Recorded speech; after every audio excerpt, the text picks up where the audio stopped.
चलिए हम लोग क्या पढ़ रहे थे अभी आव्यूह में पढ़ रहे हैं, परिवर्त आव्यूह पढ़ चुके हैं। तो परिवर्त आव्यूह में हम लोग सिमेट्रिक एसिमेट्रिक आव्यूह पढ़े थे। तो सिमेट्रिक एसिमेट्रिक आव्यूह से ना इस प्रकार का क्वेश्चन आता है, ठीक, अधिकतर। तो एक क्वेश्चन आपका 2020 में पूछ चुका है। तो ये एक तो परिमेय की तरह होता है, उसी के माध्यम से ना उसी पे आधारित इस क्वेश्चन को लगाया जाता है। तो हम सोचे कि पहले क्वेश्चन करा दें ताकि अंक वाला रहेगा, तो आप लोगों को समझने में आसानी होगी। और संकेतों से जो समझना होता है वो थोड़ा समझने में जटिल हो जाता है। तो हम लोग इसको समझ लेते हैं। इसमें बोल रहा है, ये क्वेश्चन दिया हुआ है b बराबर इतना को एक सममित आव्यूह तथा एक विषम सममित आव्यूह के योगफल के रूप में व्यक्त कीजिए। तो हमको कह रहा है कि एक सममित आव्यूह और एक विषम सममित आव्यूह के योगफल के रूप में इसको व्यक्त कीजिए, ये कह रहा है, ठीक। तो हम लोग देखते हैं जो कह रहा है इसके हिसाब से।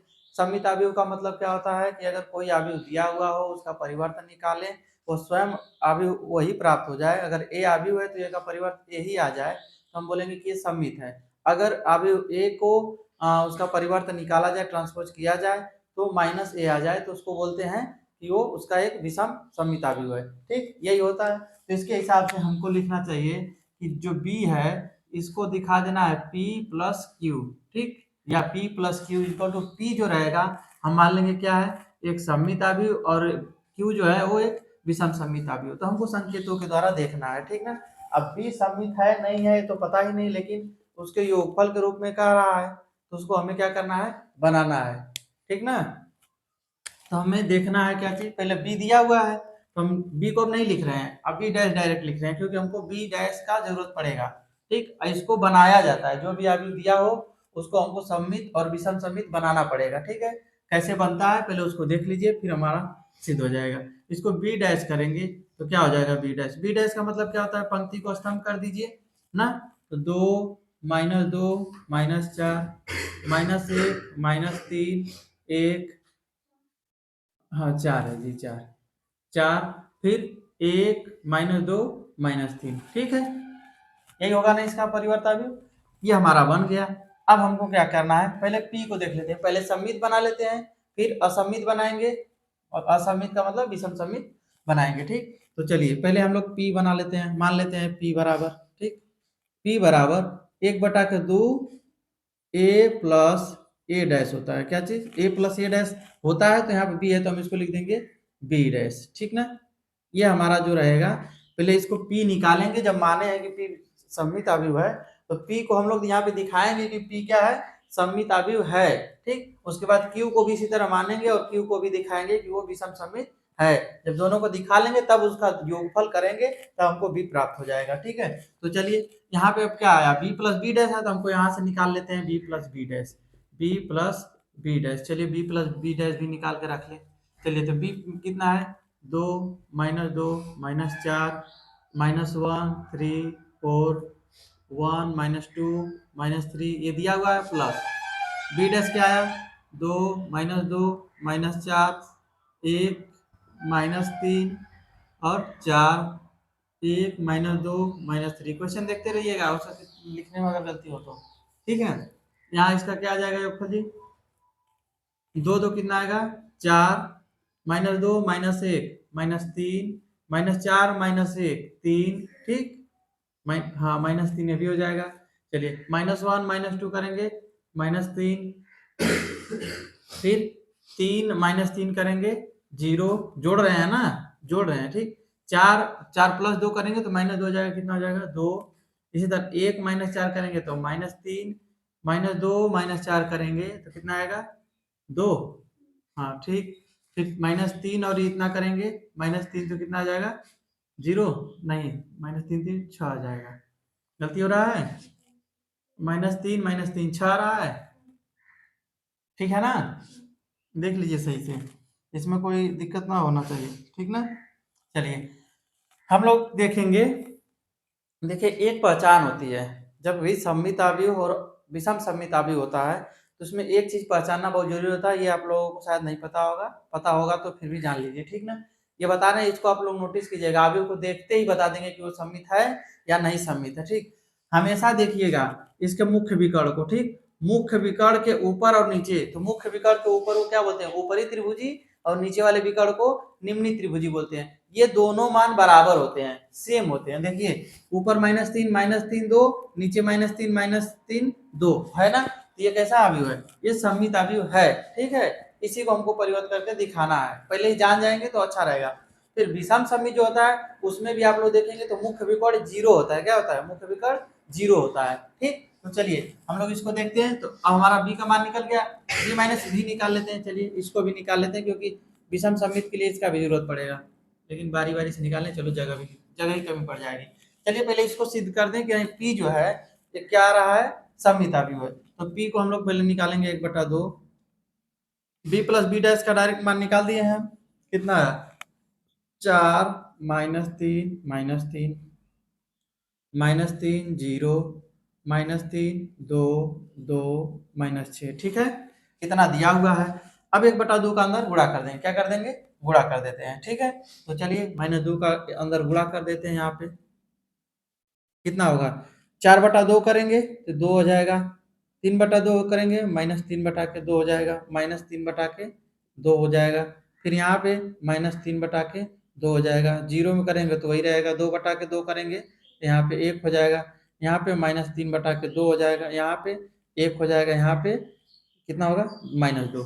इतना ठीक है, इसमें कोई दिक्कत समझ में आ रहा है ना। चलिए हमने p बराबर किया, क्या चीज, p बराबर किया। तो हमको इसको सिद्ध करना है, क्या करना है, हमको सममित दिखाना है। तो सममित दिखाने के लिए हमको इसी का क्या कर देंगे, परिवर्त निकाल देंगे। क्या कर देंगे, परिवर्त। तो चलिए इसका परिवर्त निकालते हैं। ठीक, कहाँ पे, यहाँ पे, अरे यहाँ 0 है, यहाँ 2 3, हाँ यहाँ पे कितना हो जाएगा, ठीक है, ठीक सही है। यहाँ पे कितना था, 1 था। चलिए ठीक है, सही क्यों बता दिए, हाँ 6/2 होगा तो 3 होगा। चलिए इसको क्या करेंगे, परिवर्त अवयव करेंगे इसका ना। तो परिवर्त अवयव क्या करेंगे, 2 हो जाएगा, -3/2, फिर -3/2। कितना समझ में आ रहा है, पंक्ति को स्तंभ में, फिर इस पंक्ति को स्तंभ में करेंगे, -3/2, फिर कितना है 0, फिर -3/2। ठीक, इसको किए नहीं जी, ऐसे होगा ना, हाँ पंक्ति ऐसे 0 1। ठीक, फिर दूसरा वाला इसको लेंगे, -3/2 1 -3 हो गया हमारा पंक्ति। अभी अब देख रहे हैं कि दोनों एक ही आ रहा है, -3/2 2 -3/2 -3/2, ज्यादा छोटा लिखा गया है। ठीक है, फिर -3/2 0, फिर 1 -3/2, यहाँ पे -3/2 1 -3, मतलब यही वाला चीज ये आया। तो हम इसको बोल सकते हैं कि क्या आया, p, क्या आ गया, p, वापस वही चीज आ गया। तो इसको बोलेंगे ना, अतः जो p है क्या है, अतः p एक सममित अवयव है। ये बात समझ में आ गई, इतना किसको नहीं समझ में आया, समझ में आ गया ना। ठीक, अब इसी के लिए अब हम लोग देखें क्यू को, एक तो हम लोग सिद्ध कर दे, पी जब हमारा निकल गया तब क्यू निकाल लें।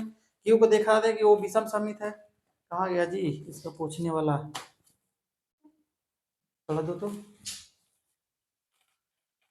चलिए अब हमको करना कुछ नहीं है, इसी को बस बी माइनस कर दें। विषम सममित के लिए क्या होना चाहिए, माइनस आना चाहिए। अगर ये अवयव बी है तो इसका जो विषम सममित निकले क्या होगा, माइनस होगा। ठीक, तो चलिए यहाँ पे हम लोग माइनस कर लेते हैं और इसको देख लेते हैं कितना आता है। ठीक, फिर इसके हिसाब से क्यू निकाल लेंगे।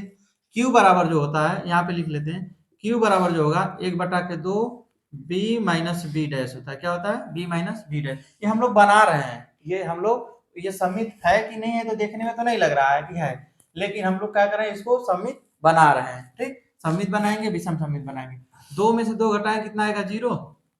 -2 -1 करेंगे तो यहाँ पे हो जाएगा -1, क्योंकि ये माइनस इसको प्लस कर देगा। -4 -1 करेंगे तो कितना होगा, -5 होगा। ठीक, चलिए -1 -2 करेंगे तो मतलब यहाँ पे हो जाएगा 1। ठीक, माइनस माइनस प्लस हो जाएगा तो जो माइनस ही है तो यहाँ पे 1 बचेगा। 3 -3 मतलब 3 + 3 करेंगे तो ये अच्छा हो जाएगा, देख ली नहीं, 3 -3 तो ये प्लस हो जाएगा, तो 3 -3 यहाँ 0 होगा, क्या होगा 0। 4 -2 तो 4 ये वाला प्लस हो जाएगा, तो 4 -2 करेंगे तो क्या हो जाएगा यहाँ पे 2, देख लीजिएगा सही से।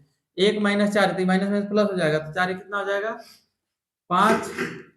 फिर ये -2 -4, तो -2 -4 कितना हो जाएगा 6 माइनस कितना -2 और ये वाला -4, हाँ तो माइनस माइनस -6 -3 +3 कितना हो जाएगा 0। इतना बात समझ में आया। यहाँ पे हमारा कुछ गड़बड़ है, ये वाला प्लस इसमें किसका है माइनस। क्वेश्चन सही है ना जी। ये -4 हो जाएगा, 2 -2 है, यहाँ पे माइनस रहेगा तो ये प्लस हो जाएगा। हमारा यहाँ पे 2 आएगा, कितना आएगा यहाँ पे ना, रुको रुको, यहाँ पे 4 2 6, यहाँ 6 आएगा और यहाँ भी 6 आ रहा है, ठीक है। 4 करेंगे ये माइनस माइनस क्या हो जाएगा प्लस, 4 2 6, ठीक है। देखो सावधानी से इसमें करना होता है, अगर सावधानी से नहीं करेंगे तो मिस्टेक हो सकता है। अब हमारा क्वेश्चन बन गया, ठीक, दोनों तरफ सेम सेम दिख रहा है। हाँ यहाँ पे 6 है ना, यहाँ पे 6 नहीं आएगा, ये 3 है, ठीक। माइनस करेंगे फिर -3 करेंगे, ये वाला इसी से ना जुड़ेगा, अरे घटेगा तो ये माइनस माइनस प्लस हो जाएगा। क्वेश्चन में कहीं गलती हो रहा है लगता है। बी डैश बी यहाँ पे 3 है, ठीक है, इसका डैश जो है -3 है, इसका डैश इसी क्वेश्चन में गड़बड़ी है। रुको फिर से इसका बी डैश देख लेते हैं। इसको करेंगे तो हो जाएगा 2 -2 4 1 -1 3, यहाँ पे मिस्टेक है, ठीक है, यहाँ पे मिस्टेक है, अब सही है, ठीक है, अब ठीक है। बस समझ में आया, देख लो यहाँ से इसको करेंगे तो -1 3 फिर 4 1, फिर इसको करेंगे -2 -3, अब सही है क्वेश्चन, ठीक ना, क्वेश्चन सही है। आप बस यहाँ से यहाँ पे थोड़ा सा माइनस हुआ था तो हमारा क्या हो गया, यहाँ पे 3 -3, यहाँ पे कितना हो जाएगा 0। बस समझ में आ गई। तो ये हमारा निकला क्या चीज, b माइनस बी डैश। अब इसको हमको क्या करना है, 1/2 आगे में लिखिए कितना 0 -1 -5 1 0 6 5 6 0, इतना हो गया। 1/2 का इसमें गुणा कर लेते हैं, तो 0 -1 -5 1 0 6 5 6 0। ये देखिए विषम समीकरण का पहचान क्या होता है, इसके ये वाले अवयव क्या होते हैं, जीरो, मुख्य विकर्ण जीरो होता है। तो इसमें हम लोग 1/2 का गुणा कर देते हैं, ठीक ना, क्या करते हैं 1/2 का गुणा, हो गया, सब में हो गया। तो इसको जब लिखेंगे हम लोग तो हमारा क्या बनना चाहिए, 0 -1/2 -5/2 1/2 5/2 0, यहाँ 3 हो जाएगा, यहाँ भी 3 हो जाएगा, यहाँ पे 0। इतना सही है, देख लीजिए सही से, इसमें कोई दिक्कत नहीं ना है अब। चलिए इतना जब सही है तो हम लोग आगे बढ़ते हैं।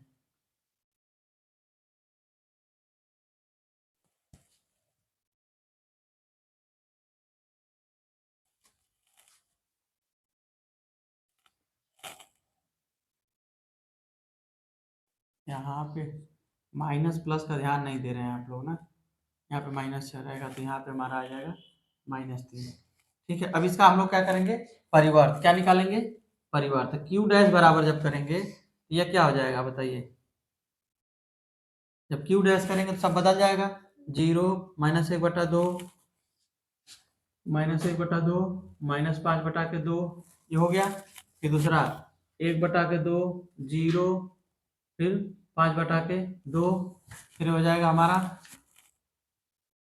1/2 0 3, दिख रहा है ना, वो दिख रहा है क्या हुआ, कौन सा, हाँ हाँ, अच्छा ये वाला -3 के हिसाब से हो गया था।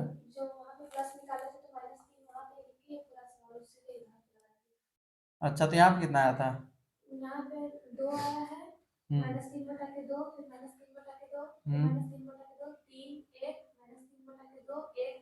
इसमें आपका कहाँ मिस्टेक है बस बताइए,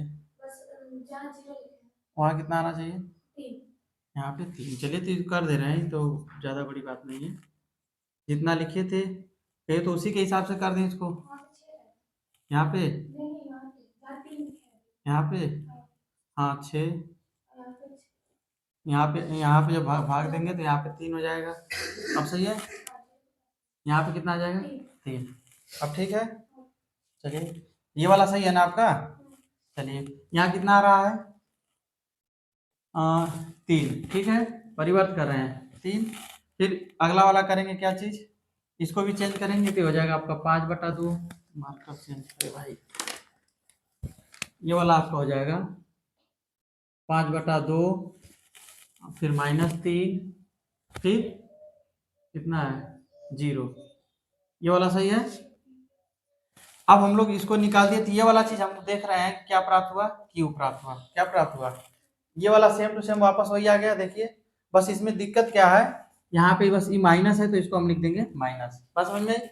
क्योंकि देखिए ये वाला चीज प्लस था, है ना, और ये वाला यहाँ पे माइनस था, तो हम इसको परिवर्तित किए हैं तो ये प्लस हो गया, ये माइनस हो गया। तो अगर माइनस कॉमन ले लेते हैं तो ये चीज वापस यही प्राप्त हो जाएगी हमको, तो प्राप्त हो जाएगी तो हम इसको लिख सकते हैं माइनस क्यू। क्या लिख सकते हैं, क्यू। तो मतलब क्यू डैश, तो ये कौन सा कैसा अवयव है, अगर कोई अवयव ए डैश हो, ठीक, ए डैश, तो क्या प्राप्त होता है माइनस है, तो इसको बोलते हैं क्या चीज, विषम सममित। तो ये वाला मान यहाँ पे रहने दीजिए, ठीक ना, ये हम दोनों मान निकाले तो यहाँ पे लिखेंगे इसको कि अतः क्या है, क्यू एक विषम सममित अवयव। कैसा है, विषम सममित अवयव है। इतना लिख दिए। अब हमको वापस क्या करना है, p प्लस क्यू करना है। क्या करना है, p प्लस क्यू। हमारा p का मान यहाँ पे है और q का मान यहाँ पे, इन दोनों को रहने दीजिए, ठीक ना। चलिए अब इसको क्या करेंगे, जोड़ेंगे, ठीक है। चलिए मिटा दें। अब यहाँ पे देख रहे हैं हम लोग, अभी जो बोला है हम लोग कर लिए, एक विषम सममित और एक सममित और एक विषम सममित अवयव ला के रख लिए हैं। अब इसका जोड़ निकालेंगे, क्या करेंगे, जोड़ निकालेंगे, ठीक ना। तो चलिए यहाँ पे हम लोग लिखेंगे p प्लस क्यू। तो p क्या आया हुआ है, p हमारा क्या है, यही वाला p है, तो लिखेंगे 2 -3/2 -3/2, ठीक, -3/2 3 1 -3/2 1 -3, ठीक, प्लस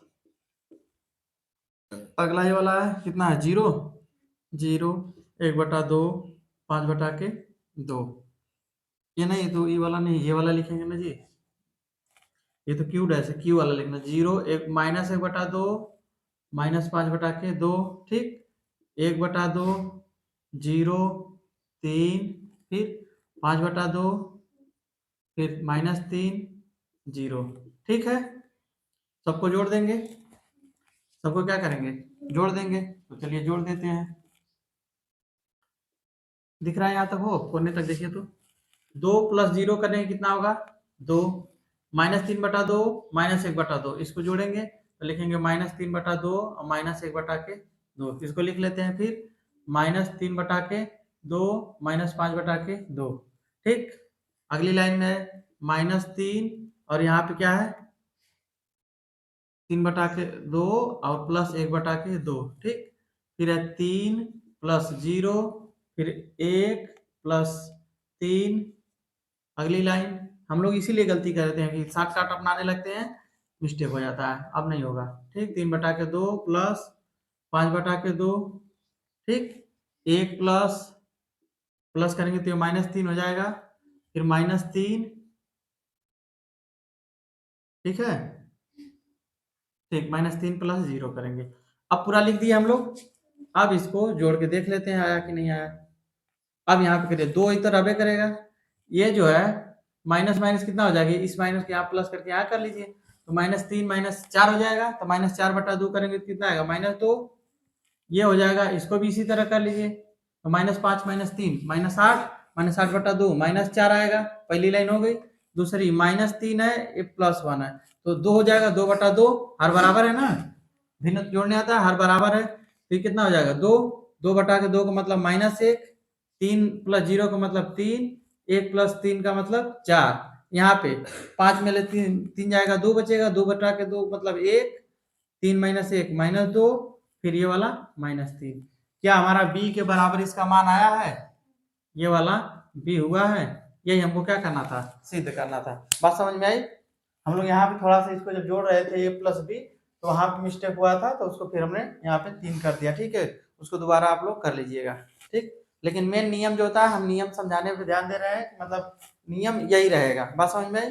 अंक इधर उधर हो सकते हैं लिखने में, तो उसको थोड़ा सा ध्यान से करना होता है। हम पूरा मेरा पूरा ध्यान रहता है आप लोगों को समझाने पे, ठीक है। तो ये बात समझ में आई कि जब भी ऐसा दिया हुआ हो कि क्या हम लोग एक सममित आव्यूह और एक विषम सममित आव्यूह को योगफल के रूप में लिख सकते हैं, तो बोलेंगे कि हाँ लिख सकते हैं।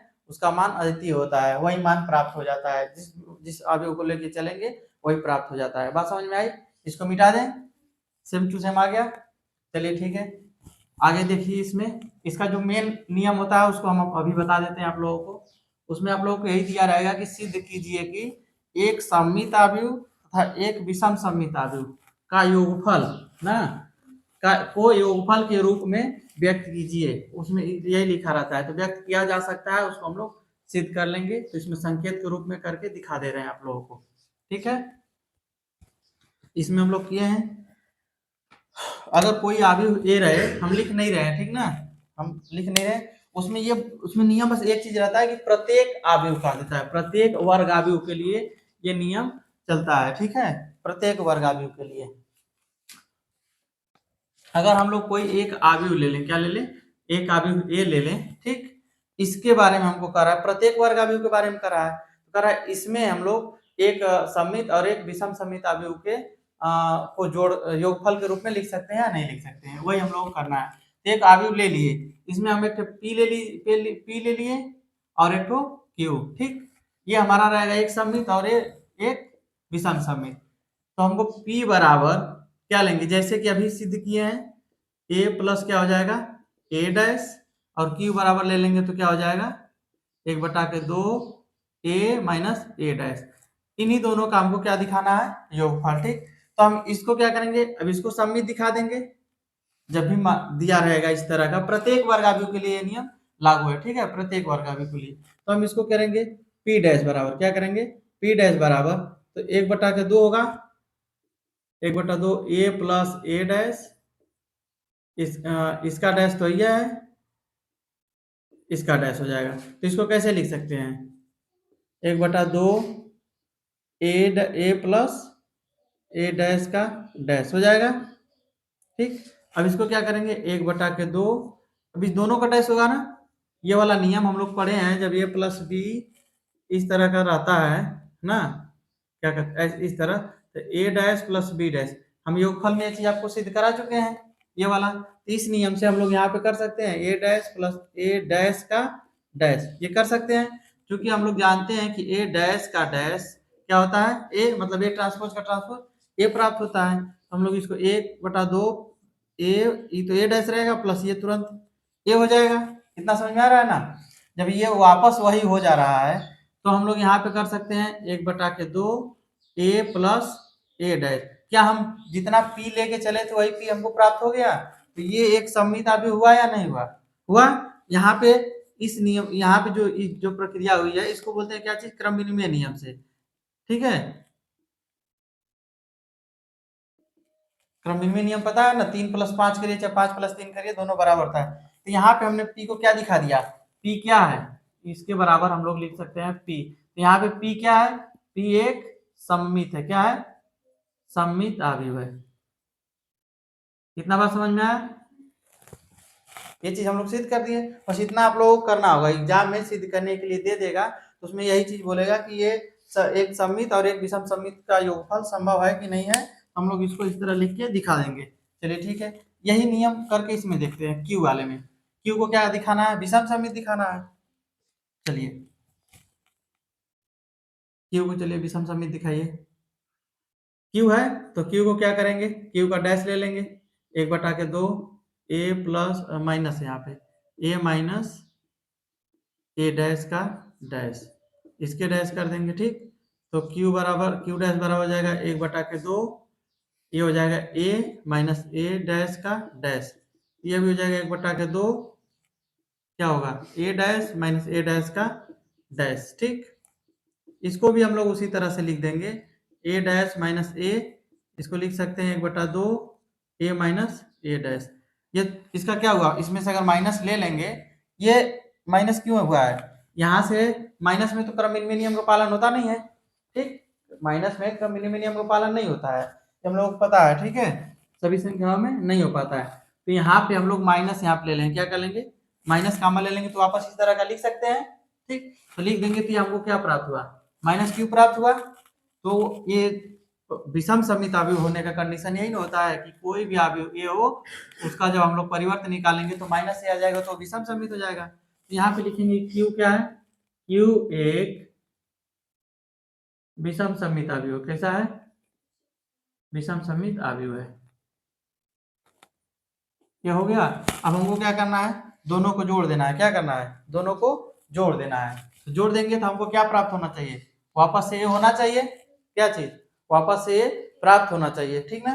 तो चलिए यहाँ पे कर देते हैं P plus Q equal to, तो P क्या आया है, 1/2 a plus A dash plus 1/2 a plus a minus है ए डैश, यही करना है। तो 1/2 सब में है, तो क्या हो जाएगा a प्लस ए डैश और फिर यहाँ plus a minus A dash, 1/2 कितना हो जाएगा, ये वाला कैंसिल हो जाएगा, ये हो जाएगा 2a, कट जाएगा 2 से 2 आ जाएगा ये, तो ये वाला प्राप्त हो गया, मतलब a बराबर p प्लस क्यू। यही हम लोग कर दिए कि एक सममित अवयव और एक विषम सममित अवयव का योगफल संभव है, ठीक। और वो मान वही अद्वितीय मान आता है, ठीक है। तो इस तरह के क्वेश्चन आप लोग कर लेंगे, इसमें कोई समझने वाली दिक्कत नहीं है। चलिए ठीक है।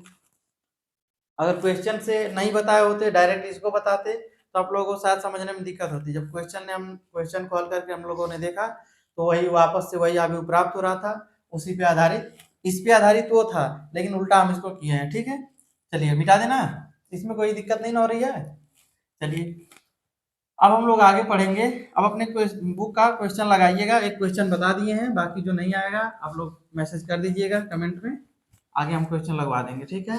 बाकी थोड़ा आगे पढ़ा जाए, कई दिन से हम लोग आबी पे चल रहे हैं, तो आबी को खत्म भी करना है जल्दी जल्दी, एग्जाम नजदीक आ रहा है।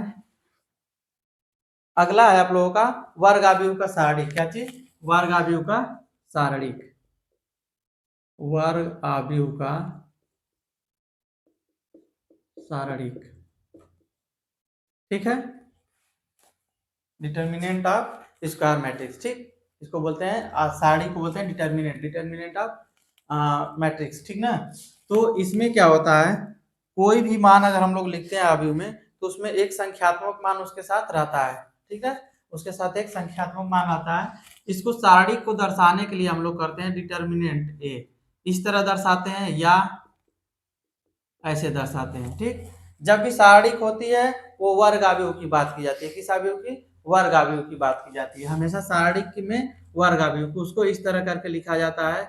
मान लीजिए इसमें कोई भी ले लीजिए A11 A12 A13 dot dot A1 यान, इसी तरह नीचे लिखते आएंगे तो M1 AM2 dot dot AMN। तो इसमें यम जो है हम लोग यम इस लिख के बस आपको दिखा रहे हैं कि आव्यूह में हम लोग यम गुणे यन चलते थे, तो जो वर्ग आव्यूह रहता है तो यम बराबर क्या रहता है, यन रहता है, मतलब 3 गुणे 3 जो भी आव्यूह रहेगा वो क्या रहेगा, सेम रहेगा, ठीक। तो अब यहाँ पे हम M1 को ना लिख के अब क्या लिख देंगे, N1 लिख सकते हैं, सेम टू सेम लिख सकते हैं। हम इसलिए लिखे हैं क्योंकि आव्यूह से हम लोग सारणिक में आ रहे हैं, तो इसलिए हमने पहले आव्यूह वाली बात लिखी, अब उसके बाद सारणिक की लिख दी, तो ये हमारा सारणिक होता है, ठीक। तो हम लोग सारणिक जान गए कि सारणिक जो भी होता है कैसा होता है, वर्ग आव्यूह को ही इस प्रकार से लिखा जाता है, जिसको इसको क्या बोलते हैं, डिटर्मिनेंट इंग्लिश में, मतलब सारणिक ए बोला जाएगा। इसको हम लोग पढ़े हैं, निरपेक्ष मान में ऐसा पढ़ चुके हैं, ठीक। अब आता है इसके बाद आव्यूहों का, अरे उप आव्यूह आता है, क्या आता है, उप आव्यूह। तो उप आव्यूह में कुछ पंक्ति या कुछ स्तंभों को छोड़ने पर, कुछ आव्यूह में कुछ पंक्ति और कुछ स्तंभों को छोड़ने पर जो बचता है, ठीक, जो वर्ग आव्यूह बचता है उसको क्या बोलते हैं, उप आव्यूह। जैसे कि हमने एक आव्यूह लिया है, ठीक, हम एक आव्यूह लिख रहे हैं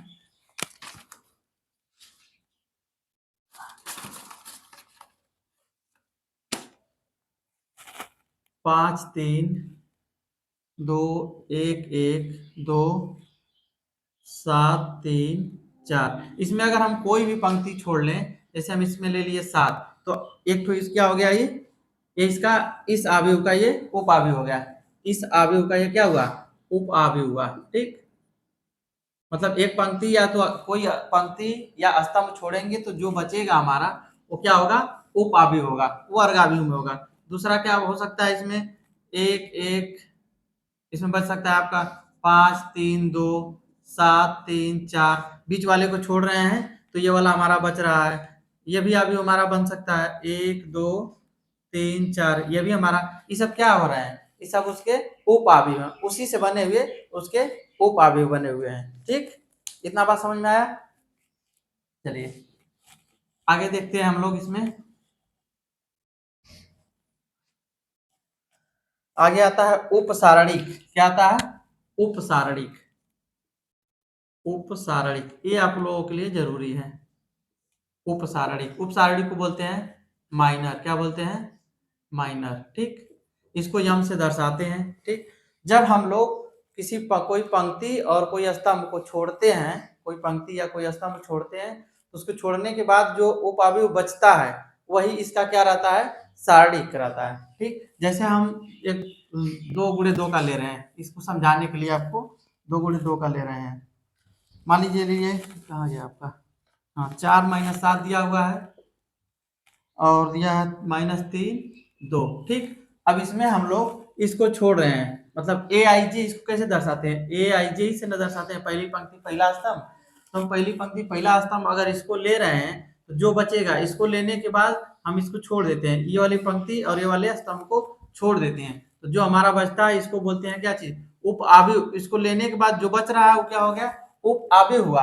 और इसको क्या बोलेंगे, उसी उप आव्यूह का ये क्या है, सारणिक है। उसी उपावयव का ये क्या है, सारणिक। इसको यम 1 1 बोलेंगे और जो बचा है वो लिख देंगे 2। क्या बचेगा, 2। इसी तरह यम 1 2 लेंगे, यम 1 2 दूसरा लेंगे तो मतलब इसको छोड़ेंगे, तो इसको छोड़ेंगे तो ये वाला छूटेगा, ये वाला छूटेगा, बचेगा क्या हमारा -3। ठीक, इसी तरह यम 1 3 इसको लेंगे, नहीं 1 3 नहीं है, 1 2 1 है, क्या है दूसरा, मतलब दूसरी पंक्ति पहला स्तंभ। इसको जब लेंगे तो इसको छोड़ेंगे और इसको छोड़ेंगे तो क्या बचेगा, -7 माइनस है। फिर इसी तरह है हमारा 2 2, तो 2 2 जो है किसको लेंगे, ये वाला लेंगे तो ये छूटेगा और ये वाला छूटेगा, क्या बचेगा 4। बात समझ में आई। तो उप सारणी क्या होता है, बात समझ में आई। जब हम लोग कोई पंक्ति या तो स्तंभ को छोड़ देते हैं तो जो बचता है उसको जो वर्ग अवयव बचता है वही इसमें क्या बोला जाता है, उप सारणी, सारणिक बोली जाती है। क्या बोली जाती है, सारणिक बोली जाती है। बात समझ में आई, ये उप सारणिक है। बात समझ में आ गई ना इतना। चलिए अब आगे इसके आता है कोफैक्टर, आता है सगुणनखंड। क्या आता है, सगुणनखंड ही आता है ना इसके बाद, जी इसके बाद आता है सगुणनखंड। सगुणन सगुणनखंड आता है, इसको बोलते हैं कोफैक्टर। क्या बोलते हैं, कोफैक्टर। ये क्या होता है, इसी में है ना दोनों का गुणनफल कर देते हैं। क्या चीज, गुणनफल। पहले जैसे कि हम लोग अब लेके बताएंगे तब, इसमें सी आई जे है, इसको सी आई जे से दर्शाते हैं। इसमें लिखते हैं -1 पे घाते आई प्लस जे। ठीक, जैसे कि सी आई जे जो होता है इस आव्यूह में आई जे मतलब पहला वाला स्तंभ और पहली वाली पंक्ति, मतलब वो जिस आव्यूह को हम लोग छोड़ रहे हैं ना वो किस स्थान पे है, आई जे में स्थान पे है। ठीक, उस स्थान को लेते हैं, जो उसका उप आव्यूह बचता है उसका उसमें क्या कर देते हैं, गुणा। तो जो बच रहा है उप आव्यूह उसको बोलेंगे क्या चीज है, उपसारणिक है। तो उपसारणिक का इसमें क्या कर देते हैं, गुणा कर देते हैं। यहाँ पे हो जाता है यम आई जे लिख सकते हैं। बात समझ में। अब इस तरह को समझने के लिए हम लोग इसमें ले रहे हैं एक ठो, जैसे C11 ले रहे हैं। क्या चीज, C11 ले रहे हैं। बात समझ में। C11 लेंगे तो यहाँ पे -1 होगा। ये -1 क्यों हो रहा है इसमें, ये पहला वाला पंक्ति जो ले रहे हैं इसमें फार्मूला होता है इसके लिए।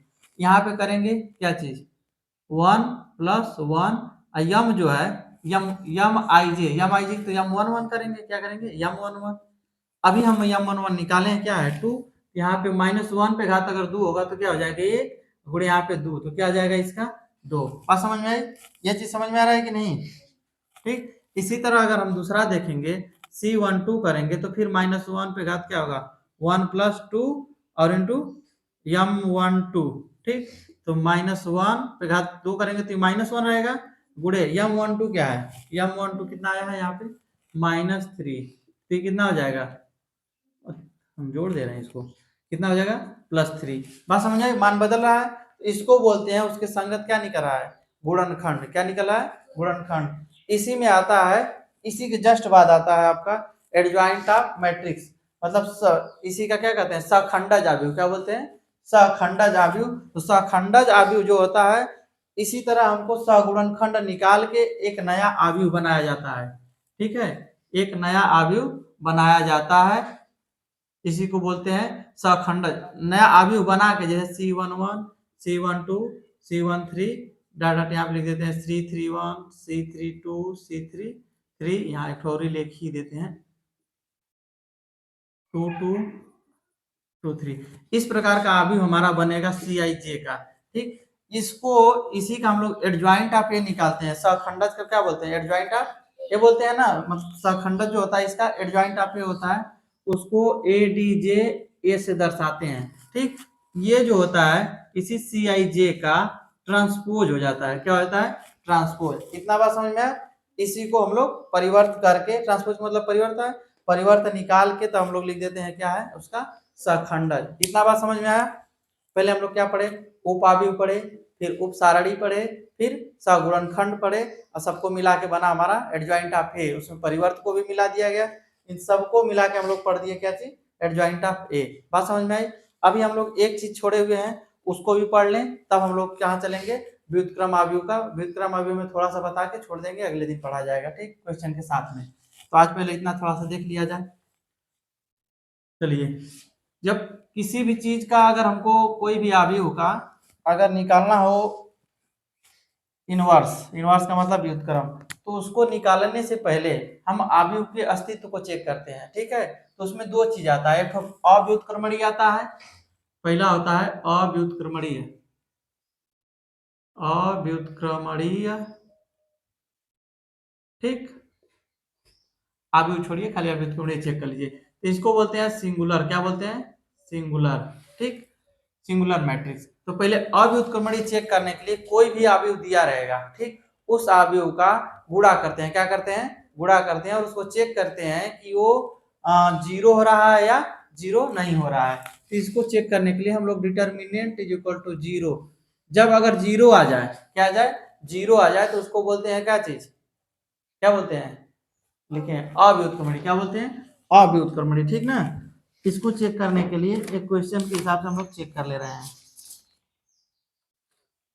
एक आव्यूह दिया है 2, 3, 1, 3/2, ये दिया हुआ है। ठीक ना, ये आव्यूह दिया हुआ है। सारणी जब लिखते हैं तो उसको ऐसे लिख देते हैं।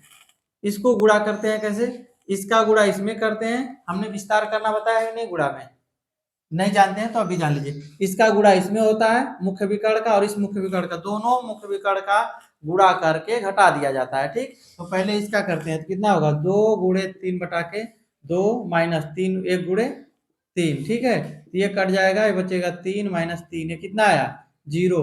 तो अगर इस तरह का आव्यूह रहेगा और उसका मान क्या आ गया, अव्युत्क्रमणीय हो गया, तो ये अस्तित्व में नहीं है, इसका इनवर्स नहीं निकलेगा। बात समझ में आई, इसका अस्तित्व नहीं है, तो ये इसका व्युत्क्रम नहीं निकलेगा। बात समझ में आ गई। दूसरा होता है व्युत्क्रमणीय आव्यूह। क्या चीज, व्युत्क्रमणीय, व्युत्क्रमणीय आव्यूह। व्युत्क्रमणीय आव्यूह को बोलते हैं नॉन सिंगुलर। क्या बोलते हैं, non singular, non singular matrix. इसमें क्या होता है, इसका विपरीत। जब भी हम किसी सारणी का मान निकालेंगे, ठीक है, तो उसका मान 0 के बराबर नहीं होगा, उसको बोलेंगे नॉन सिंगुलर। क्या बोलेंगे, नॉन सिंगुलर। उस पर भी आधारित एक क्वेश्चन है, उसको बता देते हैं। है 1 3 2 3 2 3 1 4। ठीक, इसको भी उसी तरह गुणा करेंगे। क्या करेंगे, उसी तरह गुणा करेंगे। तो 4 दुना क्या होगा, 8 माइनस 1 3, कितना आया, 5। क्या है, 5।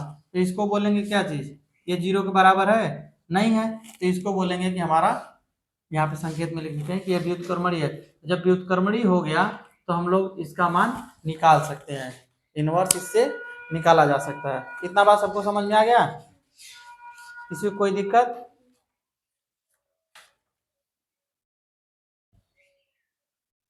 चलिए अब हम लोग आगे देखेंगे कल से व्युत्क्रम निकालना, ठीक है। उसमें जितने नियम है उसमें 2 नियम होता है, एक हम लोग एडजॉइंट ऑफ ए के तरीके से निकालेंगे, बस थोड़ा सा आपको दिखा दे रहे हैं। जो हमारा ए इनवर्स बराबर होता है फार्मूला, ठीक ना, कल देखेंगे इसको अच्छे से। तो ये होता है हमारा एडजॉइंट ऑफ ए, अब हटा के क्या होता है, यही होता है ना जी, एडजॉइंट ऑफ ए। अब एडजॉइंट ऑफ ए कैसे निकलता है, आपने देखा कि जब भी हम कोई आव्यूह लेंगे तो उसका एडजॉइंट ऑफ ए निकालने के लिए सबसे पहले हम उसका सगुणनखंड करेंगे। सगुणनखंड करने के बाद एक नया आव्यूह बनता है, उस आव्यूह का परिवर्त निकालते हैं, वो हमारा क्या हो जाता है, सखंडज। उस सखंडज को मतलब सखंडज में डिटर्मिनेंट ए का भाग देने के बाद तब हम लोग प्राप्त कर लेते हैं। तो वही हम बोले हैं, यहाँ पे अगर ये चीज अगर जीरो हो जाए, अगर अव्युत्क्रमणीय हो जाए, तो ये इनवर्स निकालना मुश्किल हो जाएगा, नहीं निकलेगा, क्योंकि जीरो का भागा जाएगा नहीं, और परिभाषित है। जब ये जीरो नहीं होगा, व्युत्क्रमणीय होगा, तब हम लोग इसको क्या करेंगे, भाग दे देंगे। बात समझ में आई? तो चलिए अब हम लोग कल देखेंगे।